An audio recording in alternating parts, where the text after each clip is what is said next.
Hi, so today is District 7. I had to redo it because I had to get it like right. I had a lot of ideas for this, but this is the way I went, kind of doing a tree design coming out of my eyes. Anyway, so I did want to address something. I've had a lot of questions on what is The Hunger Games. The Hunger Games is a book series that is being turned into a movie series. The second thing is that if you've read the books, you know that the districts in the Panem, the country it takes place in, are very poor. I'm aware of this, and the looks are not in any way supposed to be what the people would wear. I mean, obviously you wouldn't, go to the grocery store with this on anyways, but it's not meant to be what the people in the books actually wear, but more so like if the tributes went to the, they were chosen, they went to the Capitol, this is what, like, inspiration that they might do for the parade, something like that. 3, I had people in the beginning of this series saying that the looks were too boring, and I had people in the last one, and I'm sure this one, saying that when would you wear this, do friendly daytime looks. The way that I'm trying to think of this is, yes, this is a more editorial look, but with this one and with any of the other ones most likely, if you take away this, that is a very wearable look in my eyes. So just think about it in that sense. You don't have to always do everything I do, obviously, so just make it work for you if it's something that you want to do.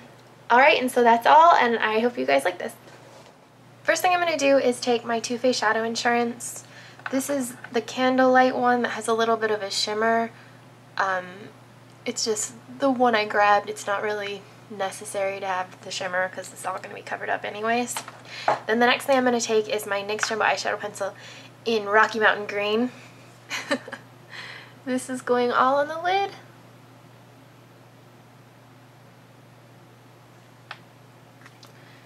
And then I'm just going to blend this out with my finger. For the lid, I'm going to use 2 colors from my Ben Nye palette. I haven't used this in a while. I'm going to use Jade and Chartreuse. Chartreuse and Jade right there. I'm going to use a paddle brush. So I'm using Chartreuse first. And just patting it on top of the majority of the lid. And then I'm taking Jade and putting it in the outer corners and just above, kind of into the crease.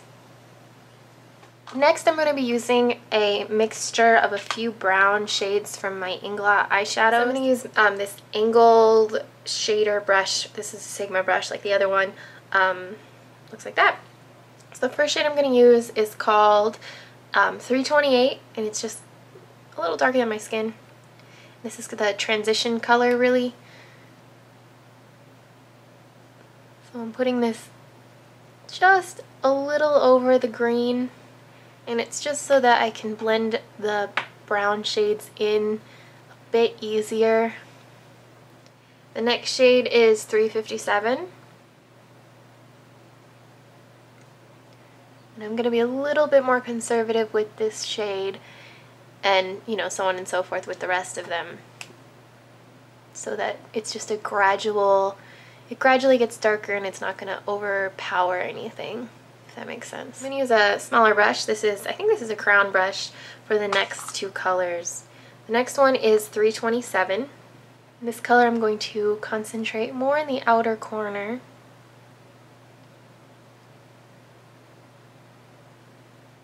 Put a little bit of this on the lower lash line as well. And then the last one is 329.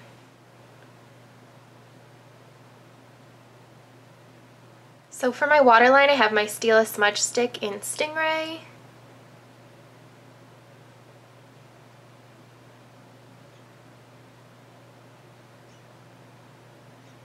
And then for my lash line, I'm going to use my MAC Rapid Black Penultimate liner.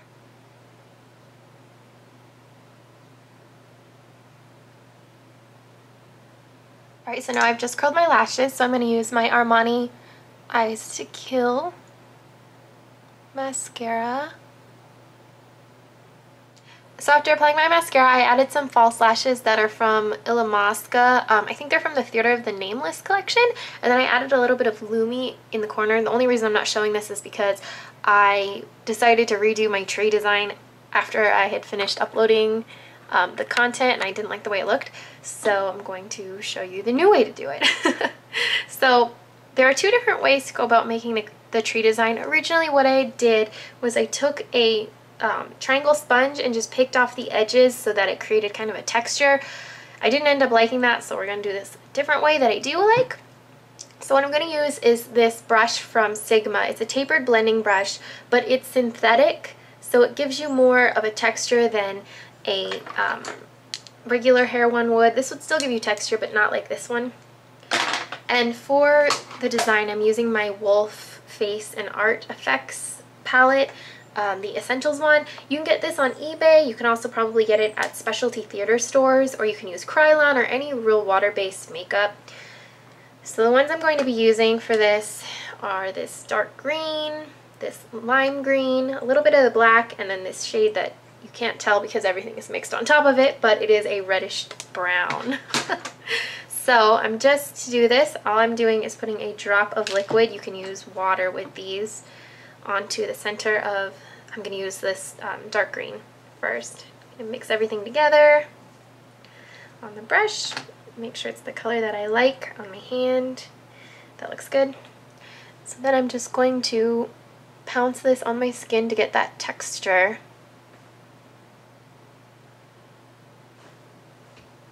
Kind of create the shape that I want. I'm not trying to fill everything in. I like it with the space in between because it'll give more dimension when I add other colors.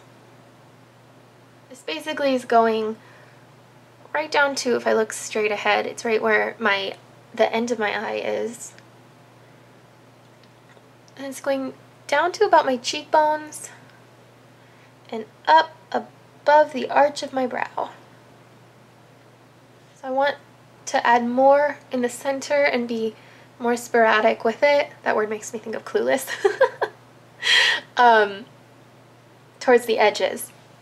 So once I have that, I'm just going to do a little bit of mixing. I'm going to take this lime green shade, mix my brush in it, and then once the color's on there, I'm going to go back into the darker green so that the color I get isn't as bright as the lime green, but isn't as dark as the other. So the back of your hand is a great palette.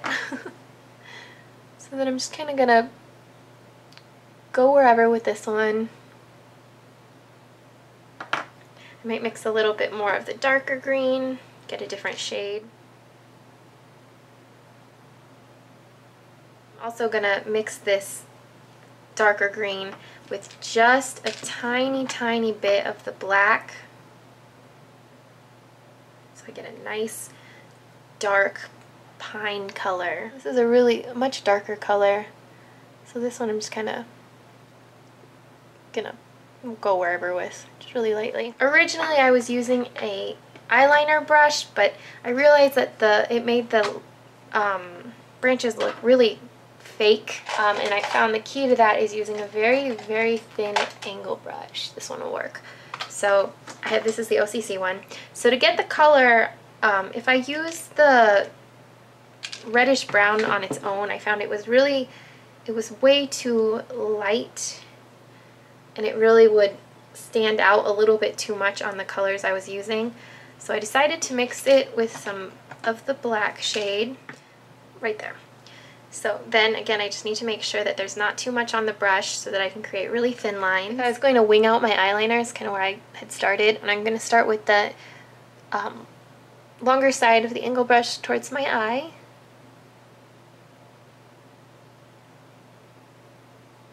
Very sharp angles branch this out.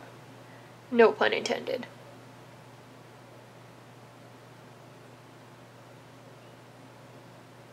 Alright, and so for the lips, I already have it on, but I'm going to put some more on. I'm going to use Stardust, Urban Decay, Andromeda. I apologize that I said it wrong last time I used it. But there's really nothing to do for the for the cheeks rather, because they're kind of covered. And then I didn't really want to do too much on the lips. I feel like the lips are so neglected in this series, but what can I do? Okay, so that's all for District 7. I'll see you Friday for a really fun District 6. Bye!